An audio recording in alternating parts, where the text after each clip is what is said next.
Well, the Fortnite era of FC may have just started, and I'll get into more of that in a second, why I believe that that is the case, because inevitably one day the underage gambling will be a problem in EA's eyes and the government's eyes. I'll get into that in a little bit. We've got a Ballon d'Or nominee cards leaked, which I don't know what is going on with that. We're going to talk about that. We have got the Team of the Week leaked, and our first Centurions player has been leaked, which also is kind of confusing as well, which also does point towards the fact that we're probably not going to get Ballon d'Or SBCs. And we'll talk about more of the state of the game at the moment, because I mean, it's crazy how negative it is right now on social media, and maybe it's just an echo chamber, whatever, but we'll talk about that in a little bit. But if you guys would like to buy coins, you can go to MMOXP.com. There will be a link in the description. They are the cheapest and safest option. You can use my code JFC at checkout for a 5% discount. Okay, 10,000 coins for flames. And it looks like shit, I'm not gonna lie to you. It's funny because the card design team, I mean, you guys know this by now, they've been killing it for the last couple of years. I feel like there's rarely bad designs. A lot of designs look great, and then they release a paid one and it looks like this. I mean, come on. It's kind of puzzling how they ended up choosing this one to be the paid evolution cosmetic they released for this promo. But okay, you know, I was saying the Fortnite era is beginning. I think what they're gonna do slowly but surely is just, you know, add more cosmetics into the game, because for them there's a couple of reasons. One, it just can help make them more money. Obviously, if they can keep the gambling all the same, then add cosmetic evos on there, which can cost money or cost coins. It just helps them. It's just going to give them more money / drain more coins in the market. And then if one day comes where the government decides to crack down actually on what EA's been doing for the last decade, then they can have somewhat of a backup plan to make some money in the process. So that's kind of what I think their goal is behind this. But very odd, this is the card design they choose. And if you go and look at what it looks like in game, and I swear I had a picture of it saved and I did not, so I apologize for that. But there is a kind of a funny thing with this cosmetic evo, is that the chemistry points like thing here, when you're on the squad screen, which is where you're probably going to see the card most of the time, it covers up like most of this bottom flame part, which is kind of funny. But anyway, despite all of this, I actually don't mind cosmetic evos very much. I really don't. You know exactly what you're paying for. You can decide if it's worth it or not. You know, it's hard to really be a huge staunch opponent of this being added to the game when card designs do mean a lot to me. I like being able to decide my cosmetics or being able to do this or that. Now, of course, the problem is that does this mean that if you change the design, it's less likely to fit into an evo later down the line? Potentially. There's tons of bugs with card designs all the time. Could that happen here? Yes, obviously. And the biggest gripe I think most people have right now, and why people were kind of upset about this being added to the game right now, is just that it feels kind of lazy. And right now, EA, in terms of full picture of the gameplay combined with content and everything like that, it feels like they're not putting in a ton of effort in terms of making it better. So it comes across a bit more, or comes across a bit worse than it maybe could. So that's why I think people are actually upset about this coming out. I think that, yeah, right now when you release one that looks like this with barely any difference to it, you can't like cycle through which one you want either. You can't turn Bon Mati from each card design to the other because the technology is just not there for that yet in 2024. It comes across lazy and comes across like you could have put a lot more effort into this, but you chose not to because you didn't have to. And that is where the problem lies for most people. But anyway, you know, let me know what you guys think, of course. And if you know Angry Joe, it's funny because, you know, it's like $20 for blue. This is like pay 10K for 2 flames, but somebody with better words than me could have thought of something more clever there. But okay, let's go on to the leaks now. The first bit of news we've got is that Rodri is going to be a Centurions player in the first FUT Centurions team. Now, this does pretty much confirm that there will be no Rodri SPC,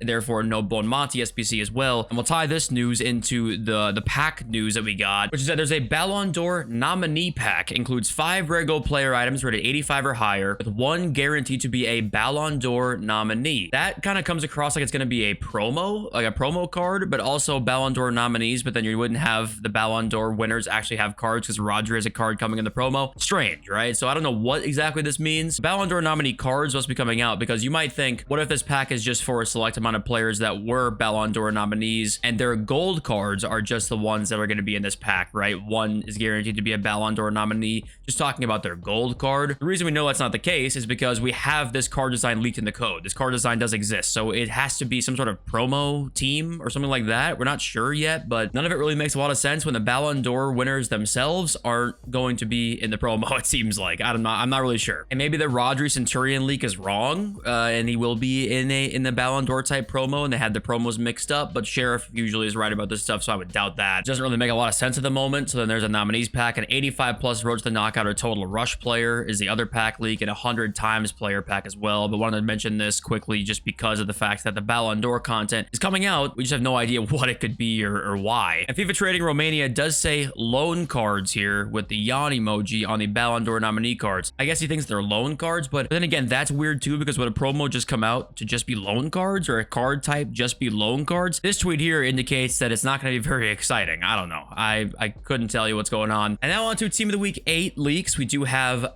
most of the team leaks right now. We got Gyökeres added to come into the team. Finally, a special card for him. Solanke, Diani is in there. Diani's very good this year. She's been good in the last couple of years she's been in the game. Kundananji, Dani Olmo, Onabatye. Some nice names in there. And there should be, what, 6 more, he says? Yes, 6 more coming in the team also. So it's not some sort of insane Team of the Week, but having Gyökeres in there is cool, and Diani in there is cool as well. And potentially a Kundananji card. Whichever one gets featured might have a little nice boost to it also. But yeah, it's pretty funny that so much of the Weekend League coins are intertwined with Team of the Week packs, that when Team of the Week isn't very good, you're probably not gonna end up with a great chance to pack something really big in your FUT Champs rewards, which I don't know, maybe I'm being too harsh there, but it does feel like because the two are so intertwined, it's like when Team of the Week is bad, it really does make Team of the Week packs in FUT Champs a lot less enticing to get. But okay, as you guys know, the patch did come out like really early this morning or late last night, depending on where you were, and we saw this change that was in the patch. The defensive line height did not always save when edited in team management. This was a glitch that's been around since the first day of the game. I am French tweets this out, the screenshot of this little bullet point there, and then we go into the squad screen. He goes and edits the depth here down to 1 depth there,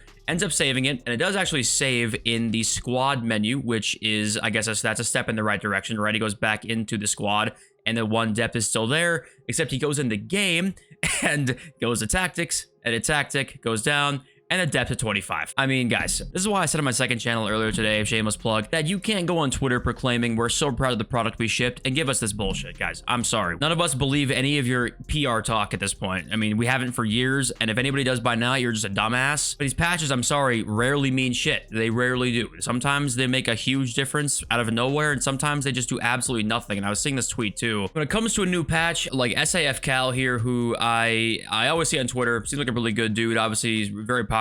He had some thoughts on the new patch, and I'll play you the video and I'll tell you my thoughts after. So I thought, let's talk about the new patch and how it feels. Now, there's been about 64,000 changes that EA have made according to their pitch notes. But for me, it's just about the feeling of the game, how it feels when you're playing it. I think that's what's most important. I'm quite a casual gamer these days compared to how I used to be. And for me, though, so far, and I will stress this, so far, because when a lot more people have the game and Champs comes about, it may feel different again. But so far, the responsiveness from players, it just feels like there's less delay from controller to, like, when you put the input your command, whether it's through left stick dribbling, passing, shooting, crossing, whatever, there's less delay. It feels smoother, feels faster. Players seem to be making more runs off the ball. There seems to be more goals being scored. It feels like defensively the AI isn't doing as much. Passing seems more accurate. Seems to be going to players' feet more regularly. There seems to be less mistakes. And I think he said he played, what, 4 games on the new patch? I mean, it would have to take a week or 2 sample size to know if the patch actually somehow helped with the responsiveness of the game. You could not play 4 games at any point, whether it be after a new patch or say FC 26 comes out.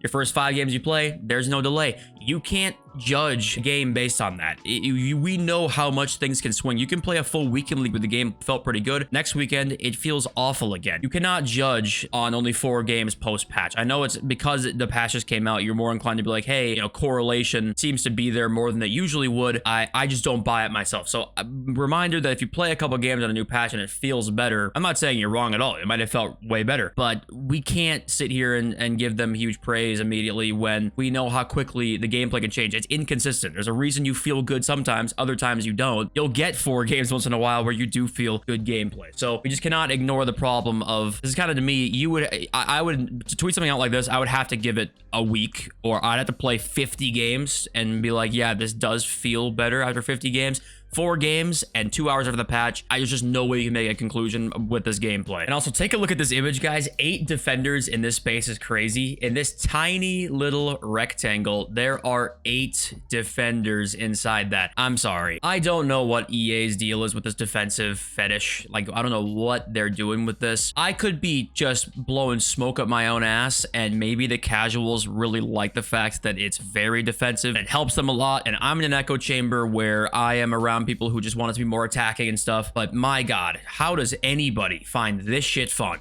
I applaud you if you do, because ignorance is bliss, I guess, on what you could have, because good God, there's no way you've experienced any other FIFA besides this one or the last one if you think this shit's fun. Also, guys, we got a a peacock pack added to the code. Apparently, there's a promo between them, just like there was with Pepsi. Open your peacock packs, boys. And next, road to the knockout upgrades. Van Dijk going up, Julian Brandt goes up 2, Jota up 1, Ballon up 2, and Inacio up 2 as well. New role plus for all of them also. Unfortunately, Kefram Turam, SBC, not getting upgraded because Juventus apparently are just frauds in Europe, I guess, all of a sudden. For the market right now, there wasn't really much development over the course of the day in terms of promo leaks that we got SBC-wise, so I'm not even going to really discuss that. Again, I'll talk about it tomorrow with Rivals Rewards. Plus, we should hopefully know what SBC is coming out for Icon SBC, so once we know some more info, I'll kind of discuss it more. But okay, on your comments, Archie the Staffy, I'm okay with the power curve slowing down, but at least make the current power curve accessible. Still only packed 1 promo card this year, and it was a fodder card. Evos are carrying my squad, and I agree with that too. Promo cards insanely hard to pack, and the power curve can slow down. I'm cool with that as well. It ties into this comment down here, because if the power curve slows down, they can release other content that doesn't have to up the power curve all the time. Nick on YT for content, they really should bring back cups and unknown lower ratings promos that may not be meta but do something really well. There are